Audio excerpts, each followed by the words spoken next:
नमस्कार, मैं हूं अनिल कुमार। जनता जीएस एकेडमी के यूट्यूब चैनल पर आप सबका स्वागत करते हैं। चलिए बात करते हैं आज का टॉपिक। आज का जो टॉपिक है ये यूएनओ यूनाइटेड नेशन ऑर्गेनाइजेशन का पार्ट 2 है।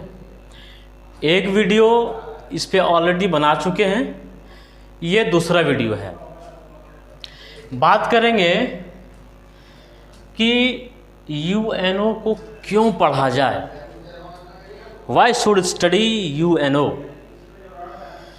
इसलिए यूएनओ को पढ़ा जाए क्योंकि सबसे पहली बात यह है कि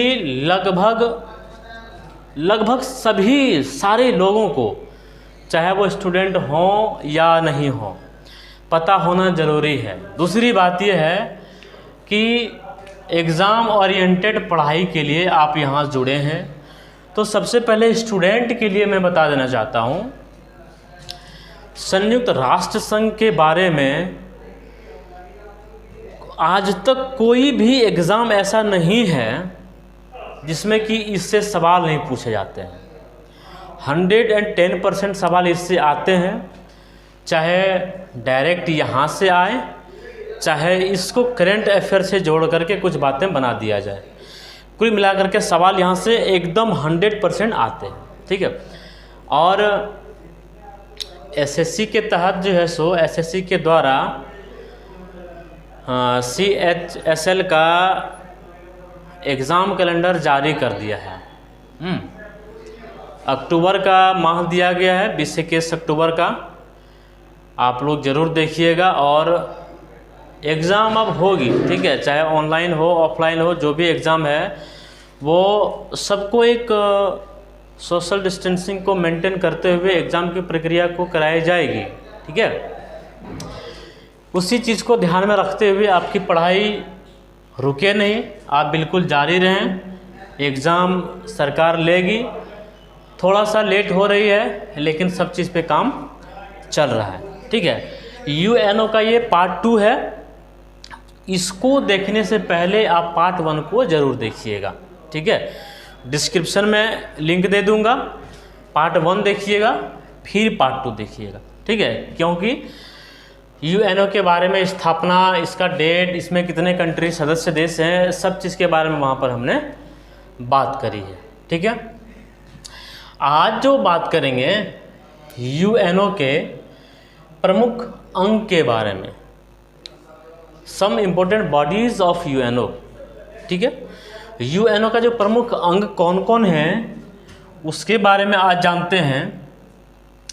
प्रमुख 6 अंग है ना। यूएनओ का जो पार्ट है, यूएनओ प्रमुख 6 सेक्टर में, सेक्टर तो बहुत सारे हैं, लगभग हर सेक्टर में काम करती है। इसका 6 अंग है, मतलब इसका 6 बॉडीज़ हैं, ठीक है। उस 6 बॉडीज़ का नाम याद रखेंगे। 1 नंबर महासभा, जनरल असेंबली। महासभा को जनरल असेंबली बोलते। दूसरा है सुरक्षा परिषद, सिक्योरिटी काउंसिल, ठीक है। तीसरा है आर्थिक एवं सामाजिक परिषद, इकोनॉमिक एंड सोशल काउंसिल, इकोसोक बोलते हैं, इकोसोक। चौथा है न्यासी परिषद, ट्रस्टीशिप काउंसिल, न्याय संबंधी, ठीक है। न्याय जो है सो न्याय से ही बना है, शब्द लिया गया है, न्यासी परिषद, ठीक है, ट्रस्टीशिप काउंसिल। 5वां जो बॉडी है अंतर्राष्ट्रीय न्यायालय, इंटरनेशनल कोर्ट ऑफ जस्टिस। कल हमने चर्चा किया था कुलभूषण जाधव के बारे में।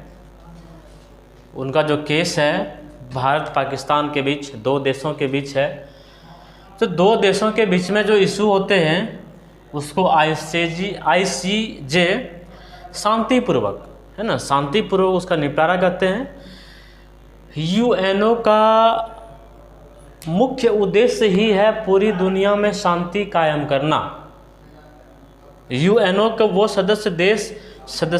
देश सदस्यता नहीं ले सकती है जो पूरी तरह से अशांत है। आतंकवाद या फिर भ्रष्टाचार या फिर बहुत प्रकार के जो गृह युद्ध होते हैं जो आपस में पूरी तरह से परेशान है, उस तरह के कंट्री इसमें सदस्यता नहीं ले सकती, मेंबरशिप नहीं ले सकती है। छठा जो है सचिवालय, सेक्रेटरीट, ठीक है। एक बार देखेंगे फिर से, महासभा, सुरक्षा परिषद, आर्थिक एवं सामाजिक परिषद, न्यासी परिषद, अंतर्राष्ट्रीय न्यायालय और फिर लास्ट है आपका सचिवालय, ठीक है। ये 6 प्रमुख अंग हैं यूएनओ के। इसमें आज कुछ प्रमुख अंगों के बारे में चर्चा करेंगे, ठीक है। अगर हो सके तो आज पूरे के बारे में चर्चा कर देंगे, अदरवाइज देखते हैं, क्योंकि घंटा 1.5 घंटा का वीडियो हो जाता है तो फिर लेंदी होता है, उसमें कुछ टेक्निकल भी इशू आ रही है और फिर छोटा छोटा ही वीडियो लेकर आता हूँ, ठीक है। और आई होप इसको 3 पार्ट में कर देंगे। एक पहला पार्ट जो है सो लगभग 40 मिनट का है, ये भी आधा घंटा के आसपास रखेंगे और आधा घंटा के एक वीडियो और लाएंगे, ठीक है। कुल मिलाकर के यूएनओ पर 3 वीडियो आएंगे, ठीक है। छोटा वीडियो देखिए, फटाफट जो है छोटे छोटे टॉपिक को क्लियर करते चलेंगे। आज महासभा के बारे में जानते हैं, ठीक है। यूएनओ का सबसे प्रमुख अंग है, ठीक है। General assembly is the very very important bodies of general UNO. UNO का सबसे इम्पोर्टेंट पार्ट है। इसमें जितना भी देश है, टोटल देश है यूएनओ में अभी वर्तमान में 193 देश, ठीक है। 193 देश, 193 में लास्ट जो कंट्री ने सदस्यता ली है वो है दक्षिणी सूडान, ठीक है। दक्षिणी सूडान की राजधानी है जुबा, ठीक है। सूडान की राजधानी है खार्तूम और दक्षिणी सूडान की राजधानी है जुबा, ठीक है। तो इसमें महासभा में जितना भी कंट्री है इस यूएनओ के सदस्यता ली हुई है, इसका जितना भी मेंबर है, सबको समान अधिकार है, ठीक है। समान अधिकार है मतलब सभी देश यहाँ पे एक वोट कर सकते हैं और सभी देशों का वोट का जो मान्यता है वो सेम है, उसमें कोई भी कम या फिर ज़्यादा नहीं है। एक कंट्री एक वोट, उसका मान्यता सेम है, ठीक है। जैसे कि मान लीजिए कि बहुत सारे छोटे छोटे कंट्री है, जैसे मोंटेनेग्रो है, तुवालू है या फिर और भी अफ्रीकन छोटे छोटे कंट्री है, गरीब है, तो उसका भी वोट का उतना ही पावर है जितना एक वोट अमेरिका का पावर है, जितना एक वोट भारत का पावर है, जितना एक वोट चाइना का पावर है, ठीक है। इसमें सभी देश एक वोट करेंगे और सारे वोट का जो कीमत है वो इक्वल है, ठीक है। महासभा को विश्व की लघु संसद कहा जाता है, हाँ। महासभा को mini parliament of the world, mini महासभा, general assembly is also known as mini parliament of the world. महासभा को दुनिया का लघु संसद के नाम से भी जाना जाता है, ठीक है। महासभा में साल भर में एक बैठक होना बहुत ही ज़रूरी है, ठीक है। ये बैठक कब होती है? सितंबर माह के तीसरे मंगलवार को शुरू होती है, ठीक है। सितंबर माह के तीसरे मंगलवार को महासभा यानी कि जनरल असेंबली का बैठक होती है, ठीक है, जो लास्ट दिसंबर तक वो चलता है, ठीक है। दिसंबर के कभी कभी नवंबर अक्टूबर में भी समाप्त हो जाता है, लेकिन ये दिसंबर तक चल सकता है और कई बार चला हुआ, कई बार नवंबर में भी ख़त्म हुई है, ठीक है। महासभा का साल भर में सितंबर के तीसरे मंगलवार को एक सभा, एक बैठक होना ज़रूरी है। असामान्य स्थिति हो गई, कभी जो है सो स्थिति ऐसा हो गई जिसके कहा अगर इसके बीच में भी अगर कोई संगठन करना है तो उसको 24 घंटे के अंदर जो है सो इसमें एक बैठक बुला सकती है, ठीक है। वो जो बैठक होगा उसमें ध्यान रखेंगे एक अध्यक्ष होगा और 21 उपाध्यक्ष होंगे और टोटल 7 समिति को उसमें बनाया जाएगा। 7 समिति, 1 अध्यक्ष और 21 उपाध्यक्ष, ठीक है। इस तरह से कब, जब कोई विकट परिस्थिति आ गई, ठीक है, जब यूएनओ के लगेगा कि महासभा का एक इमरजेंसी मीटिंग बुलानी है, तो उसको कभी भी, ठीक है, वो कोई माह या फिर कोई दिन तारीख नहीं देखेगी, जब उसे लगे वो तुरंत एक बैठक बुला सकती है, ठीक है। इसका जो काम क्या है, ठीक है, इसका फंक्शन क्या है, what is the function of general assembly. महासभा का जो फंक्शन है कि 10 जो अस्थायी सदस्य चुने जाएंगे उसका चुनाव करना, ठीक है। जैसे कि जानते हैं यूएनओ में 10 अस्थायी सदस्य और 5 अस्थायी सदस्य। अस्थायी सदस्य वो परमानेंट है, उसमें कोई भी प्रकार का चेंज अभी तक तो नहीं हुआ, 1945 से लेकर के चलता आ रहा है। छठा देश कोई शामिल हो, दावेदार कौन कौन है, हमने पिछले वीडियो में चर्चा किया था, ठीक है। तो उसमें से जो 5 सदस्य हैं वो तो परमानेंट है, और जो 10 जो अस्थायी सदस्य है और 10 अस्थायी सदस्य का चुनाव कौन करेंगे, तो ये महासभा करेंगे, ठीक है। महासभा टोटल सदस्य देशों का 2/3 वोट, 2/3 बहुमत जिस देश को प्राप्त होगा उस देश को महासभा ये यूएनओ का सदस्यता उसे दी जाएगी, ठीक है। और इसका दूसरा जो काम है, महासभा का जो दूसरा काम है महासचिव का चुनाव करना, ठीक है। जैसे कि मैंने आपको कल बताया था कि यूएनओ यानी कि 1945 से लेकर 1945 से लेकर के आज 2020 तक, ठीक है, ये पूरा ड्यूरेशन में 9वां महासचिव अभी कार्यरत हैं। 9वां महासचिव के रूप में एंटोनियो गुटेरस कार्यरत हैं, जो 2017 से चलते आ रहे हैं, ठीक है। 5 साल के लिए चुनाव होती है, अगर 5 साल ख़त्म हो जाने के बाद उसे फिर री इलेक्ट किया जा सकता है, वो पुनः अपने पद पे स्थापित हो सकते हैं। उसके लिए फिर जो क्राइटेरिया है, फिर जो क्या कहते हैं नियम कानून है, उसको वो फॉलो करते हैं, तो फिर से वो री इलेक्ट हो सकते हैं, ठीक है।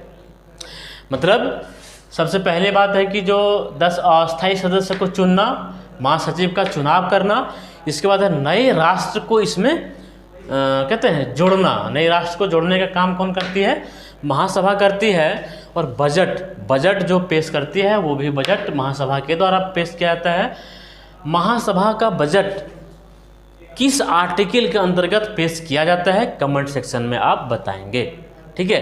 क्योंकि जैसे कि मैं बोल रहा हूँ कि प्रीवियस वीडियो देखना है, इसके बाद ये वीडियो देखिएगा, ठीक है। पूरा बजट कौन सा देश कितना इसमें डोनेशन करती है, सारा चीज़ें उसमें दिया हुआ है, ठीक है। और न्यायाधीश का चुनाव करना, ठीक है।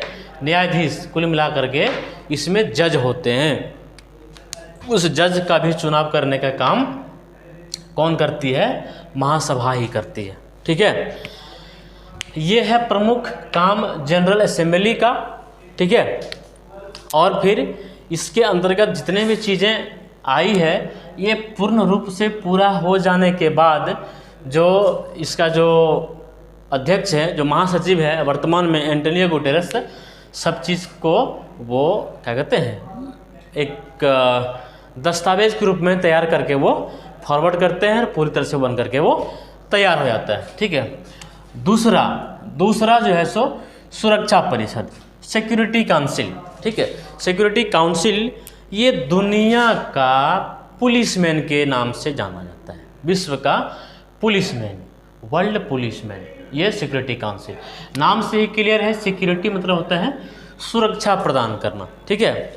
इसमें देखिए इसी के अंतर्गत जो है सो विश्व पुलिसमैन इसको इसलिए कहा गया है क्योंकि जो 5 अस्थाई सदस्य जो है ना, और जो 10 अस्थाई सदस्य हैं, उसको पूरी तरह से डोमिनेशन यानी कि पूरी तरह से उसको काम करने की जो शक्ति देती है वो सुरक्षा परिषद देती है, ठीक है। और ये जो 5 अस्थाई सदस्य है, मैं इनका एक बार नाम लिख देता हूँ। अस्थाई सदस्य कौन कौन है याद रखिएगा, ABCF आर, अमेरिका, ए से अमेरिका, बी से ब्रिटेन और सी से चाइना, एफ से फ्रांस, आर से रसिया। ये जो 5 अस्थायी सदस्य देश हैं ये सुरक्षा परिषद का एक विशेष रूप से इस्तेमाल करते हैं और कर सकते हैं। वो जो विशेष प्रकार का अधिकार ये सब 5 को है उसको कहते हैं वीटो पावर। वीटो पावर कुल मिलाकर के एक ऐसी शक्ति है वो जब चाहे कोई भी मुद्दे को वो क्या कहते हैं निरस्त कर सकता है। कोई भी मुद्दे को ये वीटो पावर के तहत ये 5 कंट्री में से कोई एक भी कंट्री कुल मिलाकर के ऐसे समझते हैं जैसे कि मान लीजिए 193 देश है, ठीक है। 193 देश में से लगभग सभी लोग हाँ बोल रहे हैं कि हाँ ये चीज़ बिल पास होनी चाहिए, फलाने देश को इसमें शामिल होना चाहिए, ठीक है। तो उस कंडीशन में अगर जो इसमें से कोई भी country, America, Britain, China, France या रसिया, इसमें से कोई भी कंट्री एक कंट्री अपोज कर देगा तो वो देश इसमें शामिल नहीं हो सकता है। कोई भी स्कीम है, कोई भी स्कीम अगर पास करना है तो सभी सदस्य देश सभी उसमें हाँ में हाँ मिला रहे हैं, लेकिन अगर उसमें से अगर ये चाह ले ये 5 अस्थाई सदस्य देश उसको नहीं करना है, उसको निरस्त करना है, तो इमीडिएट वीटो पावर का इस्तेमाल करके वो ख़त्म कर सकते हैं, ठीक है। वीटो पावर थोड़ा सा जान लेते हैं। वीटो पावर का जो इतिहास में कब का इस्तेमाल हुआ है। वीटो पावर का सबसे ज़्यादा बार इस्तेमाल रसिया ने किया है, ठीक है। सर्वाधिक बार वीटो पावर का इस्तेमाल रसिया ने किया है और 1971 में 1971 में अमेरिका ने एक बार वीटो पावर का इस्तेमाल रोडेशिया के खिलाफ करा था, ठीक है। चाइना ने भी कई बार किया है। उसमें से सबसे जो क्या कहते हैं परिचित है, सबसे जो पूरी दुनिया जानती है, ये बांग्लादेश के खिलाफ किया था। बांग्लादेश सदस्यता यूएनओ में लेना चाह रही थी 1972 में। 1972 में चाइना ने वीटो पावर का इस्तेमाल बांग्लादेश के खिलाफ किया था, ठीक है। तो ये है हमारा सुरक्षा परिषद, ठीक है। सुरक्षा परिषद के बारे में इतना ही है। और एग्ज़ाम में जैसे कि बात कर रहा हूँ, ये जो क्लासेस हो रही है एग्ज़ाम ओरिएंटेड हो रही है, ठीक है। सॉरी। तीसरा पॉइंट जैसे आर्थिक एवं सामाजिक परिषद, इकोनॉमिक एंड सोशल काउंसिल, ठीक है, जिसको इकोसॉक के भी नाम से भी जाना जाता है। नाम से देखिएगा हर चीज़ें उसका नाम में छुपा हुआ। आर्थिक एवं सामाजिक परिषद एक ऐसा परिषद है पूरी दुनिया में जो कि आर्थिक एवं सामाजिक सुरक्षा प्रदान करती है, ठीक है। इसमें क्या है, जितना भी कंट्री है इसमें सारे कंट्री इसकी सदस्यता नहीं लिए हुए, ठीक है। वर्तमान तक में जो है सो 54 देश आर्थिक एवं सामाजिक परिषद का सदस्य देश है। इसको इंडिविजुअली पूछा जा सकता है, ठीक है, कोई शक नहीं है। इंडिविजुअली पूछा जा सकता है कि इकोसॉक में आर्थिक एवं सामाजिक परिषद में कितने सदस्य देश हैं। तो दोनों दे सकता है, 193 और 54, 52, 55, 160 कुछ भी दे सकता है। तो इसको इंडिविजुअली याद रखिएगा। आर्थिक एवं सामाजिक परिषद में 54 सदस्य देश हैं, जबकि टोटल यूएनओ के अंतर्गत 193 सदस्य देश हैं, ठीक है। भारत की तरफ से आर्थिक एवं सामाजिक परिषद को जो एक बार अध्यक्षता किया गया है, बहुत ही फेमस नाम रहे हैं रामास्वामी मुदालिया। रामास्वामी मुदालिया जी ने, नाम याद रखेंगे, 1946 में रामास्वामी मुदालिया ने, मतलब एकदम शुरुआती दौर में, जैसे कि जानते हैं 1945 में बना ही था, तो 1946 में इनके जस्ट 1 ईयर आफ्टर रामास्वामी मुदालिया,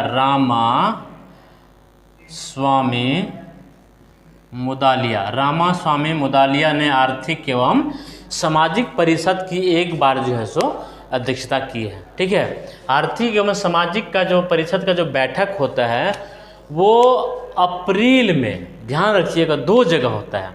एक तो होता है न्यूयॉर्क में और एक ठो होता है जेनेवा में, ठीक है। इकोसोक का जो बैठक होता है वो दुनिया में 2 शहर में होता है, स्विट्ज़रलैंड का जेनेवा में और अमेरिका का न्यूयॉर्क में। न्यूयॉर्क में होता है अप्रैल में और जेनेवा में होता है आपका जुलाई में। याद रखेंगे, न्यूयॉर्क में अप्रैल में बैठक होती है और जेनेवा में जुलाई में होती है, ठीक है। किसका? तो आर्थिक एवं सामाजिक परिषद का बैठक, ठीक है। और देखते हैं बात क्या है इसमें कि जैसे कि हम पिछला वीडियो में चर्चा किए थे, एक बात उसमें थी, उपनिवेशवाद को ये ख़त्म करती है, उपनिवेशवाद को भी हतोत्साहित करती है। मतलब उपनिवेशवाद दुनिया में पहले ज़माने में बहुत बड़े स्केल पे, बहुत बड़े, मतलब क्या कहते हैं, बड़े स्केल पे फैला हुआ था। हमारा जो भारत जो अंग्रेज़ के गुलाम हुआ था वो उपनिवेशवाद का ही परिणाम था, ठीक है।